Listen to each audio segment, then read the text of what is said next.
या अल्लाह, पाकिस्तानियों के पास भी हेलीकॉप्टर्स हैं, हमें भी कोई अच्छी सी खुशखबरी सुना दें।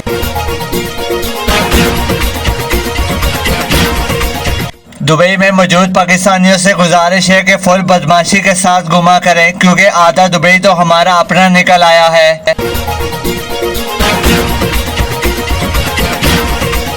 हिंदुस्तान से इलादा होने के बाद पाकिस्तानी अवाम को गाय का गोश्त खाने की मुकम्मल आज़ादी के सिवा और कोई आज़ादी नहीं मिली।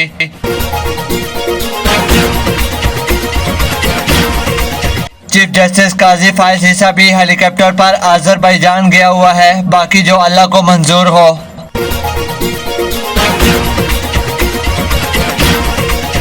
काजी और इंसाफ में इतना ही फर्क है जितना राहत फतेह अली खान और चाहत फतेह अली खान में है। आजकल खुसरे तो ऐसे बदमाश बन के दंदनाते फिर रहे हैं जैसे उनका गुरु 22 कैरेट का अफसर हो। एक हफ्ता पहले खुसरो के शाना बिशाना लड़ने वाले यूथिये आज खुसरो से इलादगी का ऐलान करते हैं। दुनिया अरबों डॉलर लगाकर खलाई मखलूक को ढूंढ रही है, जबकि पीटीआई वालों का रोज ही खलाई मखलूक के साथ टकरा हो जाता है। अगर बात खुसरो तक आ गई है तो बेहतर है कि कैदी नंबर 804 से माफी मांग लो, बड़े दिल वाला बंदा है, माफ कर देगा। रऊफ हसन पर ख्वाजा सराव का हमला जाहिर करता है कि उनके गुरु की फटी पड़ी है। इस्टेब्लिशमेंट मौजूदा हुकूमत से खुश नहीं और मौजूदा हुकूमत इस्टेब्लिशमेंट से खुश नहीं, लेकिन दोनों की मजबूरी है, एक दूसरे के साथ चल रहे हैं और साथ में एक दूसरे को डराते भी रहते हैं कि ये ना करो वो ना करो, वरना इमरान खान आ जाएगा। विजिलेंस राय के मुताबिक मियां साहब के पास दवाई के लिए पैसे नहीं थे, फिर मरियम नवाज ने गुस्से में आकर दुबई में मसाज सेंटर खोल लिया। जो हालात चल रहे हैं, अब पाकिस्तान में सुकून से रहने के लिए 2-4 खुसरे दोस्त होने जरूरी हो गए हैं। इस्टेब्लिशमेंट और हुकूमत जस्टिस अतर मिनुल्लाह से परेशान थी, लेकिन इम्तिहान में बाबर सत्तार और मोहसिन अख्तर कैनी आ गए। 2 साल की नाकामी के बाद अब सारी जिम्मेदारी खुसरो के कंधों पर आ गई है। डूबते को तिनके का सहारा तो सुना था, लेकिन डूबते को खुसरे का सहारा लेते हुए पहली बार देखा है।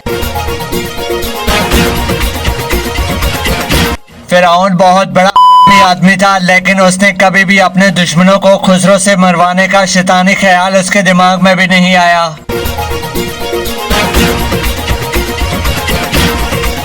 जिस हिसाब से यूथिया सोशल मीडिया पर नामालूम खुसरो के ऊपर चढ़ दौड़े हैं, उसकी मिसाल तारीख में नहीं मिलती।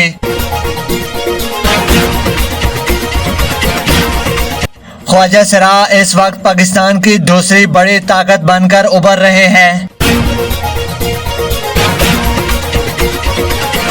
एक अफसोसनाक खबर से आपको आगाह करते चले कि अता तारड़ अपनी बहन लीता वाइट, रियान वाइट की मां को इंसाफ दिलाने में नाकाम हो गए हैं।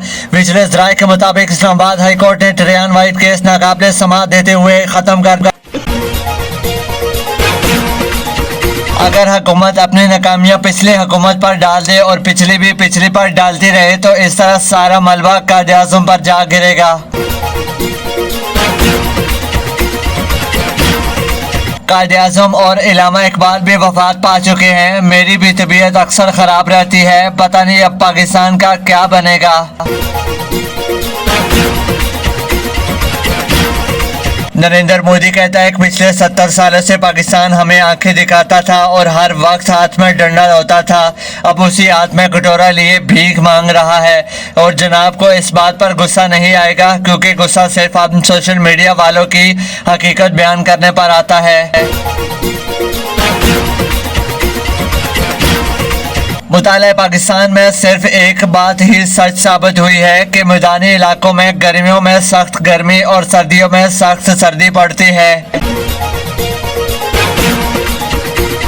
आज तक हमने सिर्फ तस्वीर फटती देखी है, लेकिन तारीख में पहली बार एक तस्वीर है जिसने बहुत शो की फाड़ कर रख दी।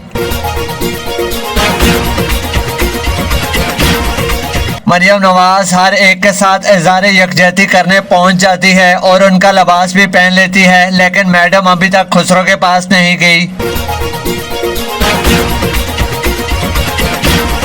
दुबई में सारी उम्र मजदूरी करने वाले पाकिस्तानियों ने एक प्लाट तक नहीं खरीद सका, लेकिन पाकिस्तान में नौकरी करने वालों ने पूरा दुबई खरीद रखा है।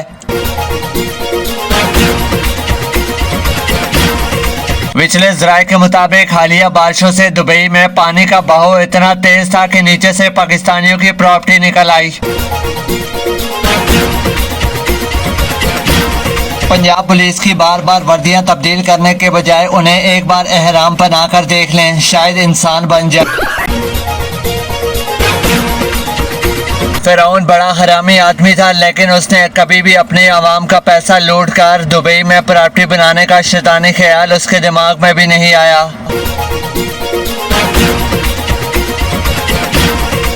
आसमान से सूरज ऐसे गर्मी बरसा रहा है जैसे पाकिस्तानी नवाज शरीफ पर लानते बरसाते हैं। आईजी इस्लामाबाद सैयद अली नासिर रजवी की रिहाइशगाह के बाहर से चोर टेलीफोन केबल काट कर ले गए। ये हाल आईजी का है तो बाकी लोगों का क्या हाल होगा। दुबई जायदादों को मैली आंख से देखने वाले इंतशारी टोले को आईनी हाथों से निपटा जाएगा, डीजी ISPR। पाकिस्तानी भी बड़ी अजीब कौम है, दुनिया भर को कह रहे हैं कि पाकिस्तान में सरमायाकारी करें और खुद दुबई में जायदादें बनाकर बैठे हैं। अबे ओ दिवाली की फुलझड़ी